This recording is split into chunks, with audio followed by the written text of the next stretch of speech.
Câmara e Trump não chegam a consenso e temos shutdown nos Estados Unidos, com o setor público paralisando e ficando funcionando apenas setores essenciais.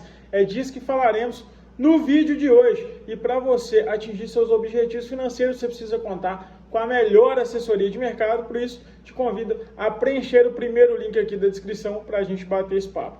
E aí, meu filho? Bom, vamos falar sobre investimentos? Pois é, Estados Unidos entra ali no primeiro shutdown desde 2019, após ali o impasse entre Trump e democratas. E ali o escritório do orçamento da Casa Branca ordenou que as agências começassem a executar seus planos para suspensão de recursos, fechando o governo com exceção de serviços essenciais, interrompendo ali o trabalho de centenas de milhares de americanos e afetando ali diversos setores de serviços públicos. Com os dois partidos em impasse sobre o subsídio de saúde e usando o momento para preparar o terreno para as eleições legislativas do ano que vem, a paralisação ali e seus efeitos econômicos podem se prolongar. E aí, caso dure 3 semanas, a taxa de desemprego pode subir de 4,6% a 4,7%, contra aí 4,3% que foi registrado em agosto, à medida aí que os servidores afastados forem contabilizados como desempregados temporários, segundo ali a Bloomberg. O Trump também sugeriu que a sua administração poderia usar a paralisação para realizar demissões em massa de servidores, além da dispensa temporária de cerca de 750 mil funcionários federais. A medida pode agravar as consequências econômicas aí e prolongar mesmo após o fim do fechamento. E aí, esses cortes se somariam a cerca de 150 mil servidores que deixaram a força de trabalho federal no dia 1º de outubro, devido aí a programas de desligamento de feridos oferecidos ali no âmbito do esforço do DOGE, que foi um programa ali encabeçado pelo Elon Musk. E aí, grande parte do impacto econômico de paralisação anteriores foi recuperada após o término, mas não totalmente. O escritório do orçamento do Congresso estimou que a economia americana não recuperou 3 bilhões de dólares dos 11 bilhões em produção perdida durante a paralisação parcial de 2018 e 2019, que durou 5 semanas e foi a mais longa da história do país. E com isso, não vai ter o payroll aí na sexta-feira. E o Fed fica sem a bússola, sem o seu principal índice ali e pode se ver em apuros depois dessa paralisação e depois desse shutdown lá nos Estados Unidos. E aí o Fed já enfrentava aí uma decisão difícil sobre o ritmo de redução de juros após ali retomar os cortes no mês passado, mas o desafio aí tende a se agravar se o shutdown do governo dos Estados Unidos privar o Banco Central dos dados essenciais usados para a avaliação da economia. E aí o Departamento de Estatísticas de Trabalho informou que não vai divulgar na sexta-feira o relatório de emprego, que é justamente ali o payroll. E aí outros indicadores importantes, como o próximo índice de preços ao consumidor, também corre risco caso o Congresso e o presidente Trump não cheguem a um acordo logo. E aí isso deixaria o Fed com uma visão mais nebulosa da economia no momento em que seus dirigentes já divergem sobre a estratégia para os cortes de juros antes da próxima reunião, que vai ser no final desse mês.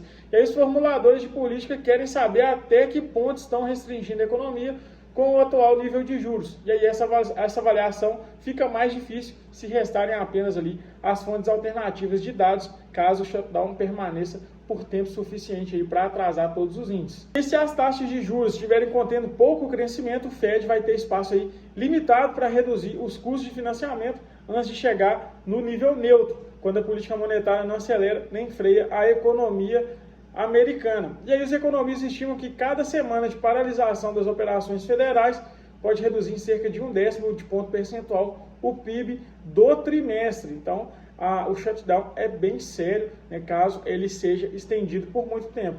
Mas aí o fechamento do governo não é o único risco no radar do Fed. A desaceleração do crescimento mensal do emprego já aumentou a preocupação com o mercado de trabalho, embora aí haja divergências sobre a vulnerabilidade, dado que a taxa de desemprego permanece estável em 4,3%.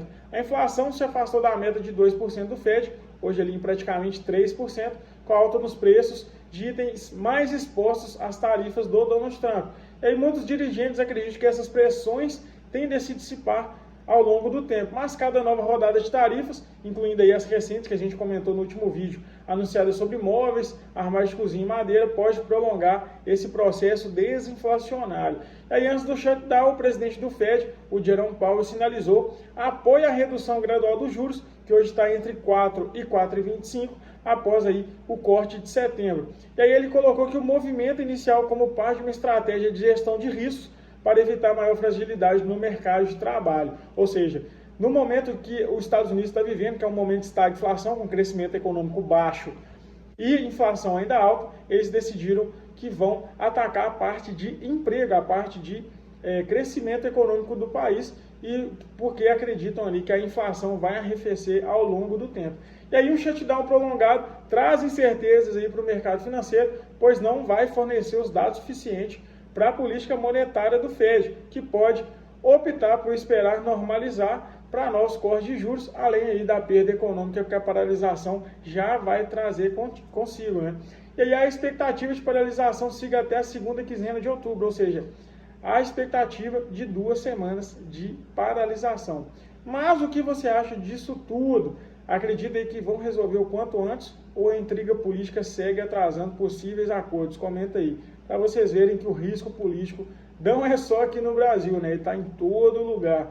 E tivemos também a União Europeia planejando aí reduzir cotas de importação de aço e aumentar as tarifas para 50%, muito em resposta do que a gente viu nos últimos meses ali com os Estados Unidos. E aí a Comissão Europeia vai propor corte das cotas de importação de aço em quase metade, o aumento das taxas de volume acima dos níveis da cota para 50%, em linha ali com as tarifas impostas pelos Estados Unidos e pelo Canadá. E as medidas farão parte aí de um novo pacote para o setor siderúrgico que será apresentado oficialmente no dia 7 de outubro. E as atuais salvaguardas para o aço do bloco expirarão no dia 30 de junho do ano que vem. E aí a União Europeia e os aliados ocidentais estão tentando conter o excesso de capacidade criado pelas fábricas chinesas subsidiadas no aço e em outros setores. E aí a União Europeia já restringiu atuais cotas de importação de aço em 15% a partir do dia 1º de abril,